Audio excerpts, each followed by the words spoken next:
Hello everyone, this is Muhammad Alfan. Welcome to Just 2 Minutes Excel Tips. ഈ date എന്നുള്ള സംഭവം നമ്മളെ വർക്കുമായി ബന്ധപ്പെട്ട ഒരു ഇമ്പോർട്ടൻറ്റ് ഫാക്ടറാണ്, റൈറ്റ്? അത് റിലേറ്റഡ് ആയിട്ടുള്ള രണ്ട് ഇമ്പോർട്ടൻറ്റ് ഫംഗ്ഷൻ അവിടെ പറയാൻ വേണ്ടി പോകുന്നത് വളരെ സിമ്പിളാണ്. First one is EO month, അതായത് end of the month, and second one is date, അതായത് എക്സാക്ട് ഡേറ്റ്. ഈ രണ്ട് ഫംഗ്ഷൻസ് മെയിനായിട്ട് നമ്മൾ ഉപയോഗിക്കുക ഒരു പർട്ടിക്കുലർ പ്രോഡക്റ്റിൻ്റെ എക്സ്പയറി ഡേറ്റ് അല്ലെങ്കിൽ മാനുഫാക്ചറിങ് ഡേറ്റ്, അതും അല്ലെങ്കിൽ ഡ്യൂ ഡേറ്റ് അല്ലെങ്കിൽ മെച്യൂർ ഡേറ്റ്, അതിനൊക്കെ വളരെ ഉപകരിക്കും ഈ രണ്ട് ഫംഗ്ഷൻസ്. സോ ഈ രണ്ട് ഫംഗ്ഷൻസും ഒരു എക്സാമ്പിൾ ത്രൂ എങ്ങനെയാണെന്ന് നോക്കാം. ഓക്കെ, ഫസ്റ്റ് EO മന്ത്, അത് എൻഡ് ഓഫ് ദി മന്ത്, അതായത് ഇവിടെ ലിസ്റ്റ് ഓഫ് ബർത്ത് ഡേറ്റ് ഉണ്ടാവും, റൈറ്റ്? അതിന് അഗേൻസ്റ്റ് ആയിട്ട് ഞാൻ ഫോർമുല അപ്ലൈ ചെയ്യുന്നത് ഫസ്റ്റ് EO മന്ത് ആണ് equal to EO month open bracket. ഇവിടെ ഇൻപുട്ട് ചോദിക്കുകയാണ്.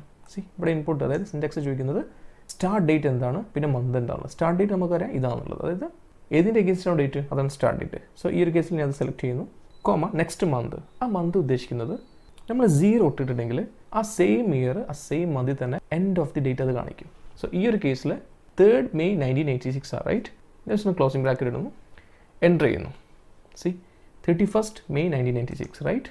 അതായത് same year same month but end of the day, അതായത് 31st, റൈറ്റ്? ഇനി ഇൻ കേസ് അത് 2 മാസം ഞാൻ പുഷ് ചെയ്യണം. സോ ഞാൻ 0ക്ക് പകരം 2 ഇടുന്നു, അതായത് മെയ് കഴിഞ്ഞിട്ട് June July, right? Just enter ചെയ്യുന്നു. ജൂലൈ എൻഡിൽ വന്നു.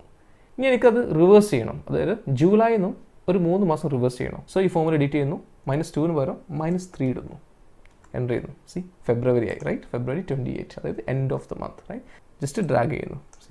കംപ്ലീറ്റ് ഇവിടെ പോപ്പ് ചെയ്തു റെസ്പെക്റ്റീവ് റിസൾട്ട്, റൈറ്റ്? ഈവൻ ഇവിടെ ഇയർ വരെ ചേഞ്ച് ചെയ്ത് നോക്കൂ. ഈ ഒരു കേസിൽ 97 ഉള്ളത് 1970 ആയി, റൈറ്റ്? അതായത് 3 മാസം റിവേഴ്സ് ചെയ്തു.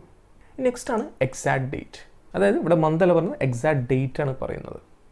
Equal to E date open bracket start date select ചെയ്തു, കോമ. ഇവിടെ എന്താ സംഭവിക്കുന്നത് അറിയാം? ഞാനൊരു മന്ത് 1 കൊടുത്തു ആൻഡ് ക്ലോസ് ദി ബ്രാക്കറ്റ്. അതായത് ഈ ഡേറ്റിൽ നിന്നും ഒരു മന്ത് പുഷ് ചെയ്തിട്ട്, അതായത് ഇവിടെ 3 മാറില്ല, 3 തന്നെ ആയിരിക്കും, പക്ഷേ ഒരു ഡേറ്റ് മുമ്പോട്ടൊക്കെ ആയിട്ട് 3rd May 1986 ഉള്ളത് ജൂണിലേക്കാവും എന്നുള്ളത്, അതായത് 1 ആണ് കൊടുത്തത്, എൻ്റർ ചെയ്തു. സെയിം ഡേറ്റ് തന്നെ, റൈറ്റ്? ജസ്റ്റ് ഡ്രാഗ് ചെയ്യുന്നു, കംപ്ലീറ്റ് ചെയ്ത് വന്നു. ഇൻ കേസ് ഞാൻ 0 ആക്കിയാണെങ്കിലോ ഒരു മാറ്റം സംഭവിക്കുന്നില്ല, എക്സാക്ട് ഡേറ്റ് തന്നെ അവിടെ പോപ്പ് ചെയ്തു, സെയിം തന്നെ, കണ്ടില്ലേ? ഇനി ഞാൻ ജസ്റ്റ് ഒന്ന് മൈനസ് ആക്കുന്നു, -2 എൻ്റർ ചെയ്യുന്നു. സെയിം ഡേറ്റ് തന്നെ മാർച്ചിലായി, മെയ്യിൽ, റൈറ്റ്? ജസ്റ്റ് ഒന്ന് ഡ്രാഗ് ചെയ്യുന്നു, ബാക്കി എല്ലാത്തിനും ആപ്ലിക്കബിൾ ആയി, റൈറ്റ്? സോ EO മന്തും ഈ ഡേറ്റും നമ്മളെ വ്യത്യാസം മനസ്സിലായി വിചാരിക്കുന്നു. ഇനി നമുക്ക് ഈ ഡേറ്റ് വെച്ചിട്ടാണ് ഞാൻ നേരത്തെ പറഞ്ഞ ഇതിന് പ്രോഡക്റ്റ് എക്സ്പയറി ഡേറ്റ് കാണാം, ഡ്യൂ ഡേറ്റ് കാണാം, മെച്യൂരിറ്റി ഡേറ്റ് കാണാം, എന്തും കാണാം. ഞാൻ ഇവിടെ ഒരു എക്സാമ്പിൾ കാണിക്കേണ്ടി പോവാം. അതായത് ഒരാളുടെ ഡേറ്റ് ഓഫ് ബർത്ത് ഈ ഒരു ഡേറ്റ് ആണെങ്കിൽ അയാളുടെ 25th ബർത്ത്ഡേ സെലിബ്രേറ്റ് ചെയ്യുന്ന ഡേറ്റ് ഏതായിരിക്കും എന്നുള്ളത്. It's very simple. Equal to E date start date, comma, അതിനുശേഷം 25 into number of months in a year, അതായത് 12, right? And close the bracket, enter ചെയ്താൽ മതി. എക്സാക്ട്ലി ആ ഡേറ്റ് കിട്ടി. ആ ജനിച്ച ആൾ 25th ബർത്ത്ഡേ സെലിബ്രേറ്റ് ചെയ്യുന്ന ഡേ ഇന്നതായിരിക്കും എന്നുള്ളത്. ഓക്കെ, സോ എല്ലാവർക്കും ക്ലിയർ ആയെന്ന് വിശ്വസിക്കുന്നു. എന്തായാലും പ്രാക്ടീസ് ചെയ്ത് വെക്കാം. All the best and thank you.